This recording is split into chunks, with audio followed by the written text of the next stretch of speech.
sitting on my Japanese floor bed. Sometimes I do that to align my back if you're new. I love it. It's my ancestral bed of the ground. And again, it really helps me sometimes. Like sometimes I just don't want the mattress. So while I'm lying here, I get beeped down. It's one of the females up the street in the Luna Museum. She's latched on too. I said, yes. She's part of the courtyard of Jewish women.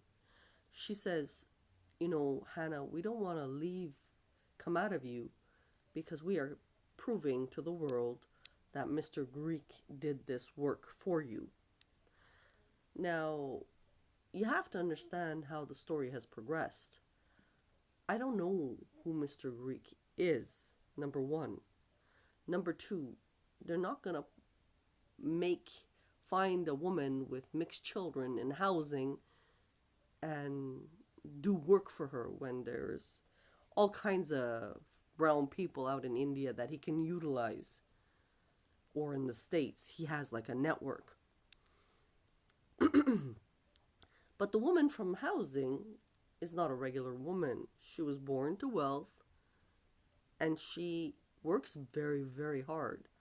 Like in 15 years, she's always working 6 days a week. Even injured she works, and she only made $2 total cash on hand. Yes, I know my medical bill is probably one of the Guinness World Book of Records, and the zone to keep it relatively safe without T-Rexes passing through that line is also very expensive. Hence, that's why I am doing this clip how many years later.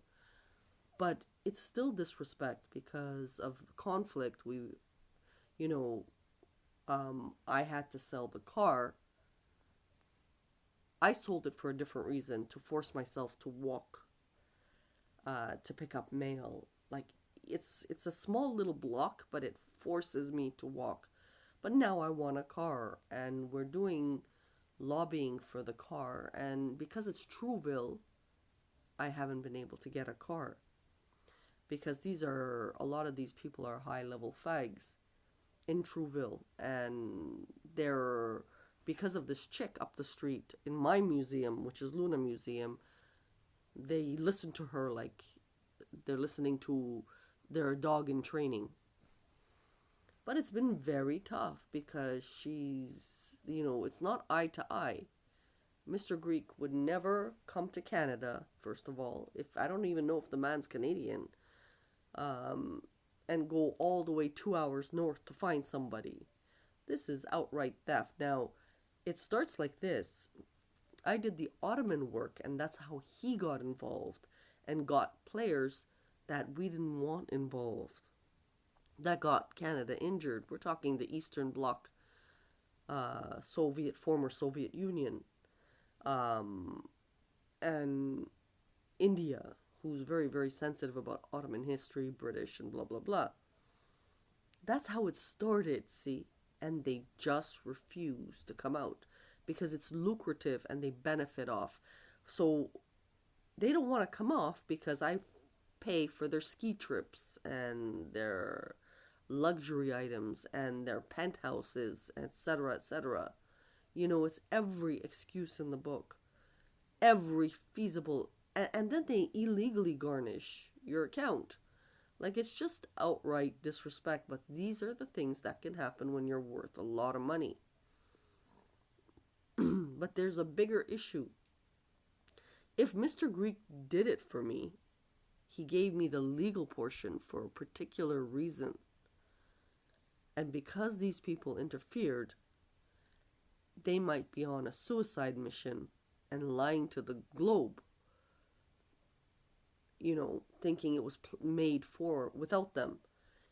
If they're on a suicide mission and they're lying to the globe, and Mr. Greek gave it to me, they might be punishing the globe.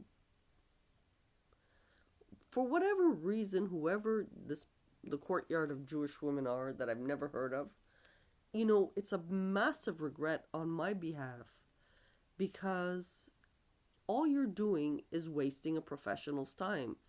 So, so you see how the blacks, right after the Ottoman stuff, the black stuff was done.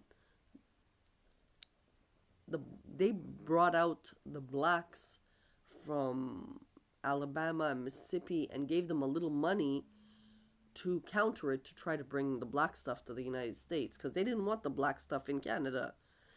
All these things are very devastating, because again, it's just a waste of a professional's time, because this person over the years has worked on ethics and stuff like that, and it doesn't matter. She may have been raised a good chunk of her life in lower income, but she was born to wealth. So she has a balanced structure of bad and good, and, variance and change and momentum and, conversion, all of these things. So while they made billions of dollars off Hannah, um, the floor bed has nothing to do with it. Even if I was Bill Gates, I would still be on the floor.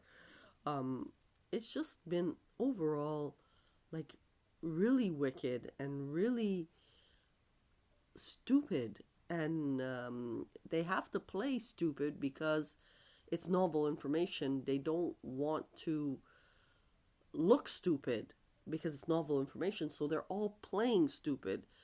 And these are some of the challenges every single day. And we are day 10,000 and probably 81 or 80, something like that. Another entry. It's a 25-year true story, and they just won't come out of you. Like, you at one point, like, it's different with Secret Service, because when I go to the bathroom and you're taking a shit, you're a civilian now. Like, you're a wolf, part of Wolfville, but you're still a civilian. And they say stuff like, they had to train me at one particular time. I couldn't go to the bathroom. We're your husband, just don't worry about, we're here. So I got used to that. Like, I shower and they're just sitting there watching, like, but I couldn't, like, the love making had to go. And there's other reasons too.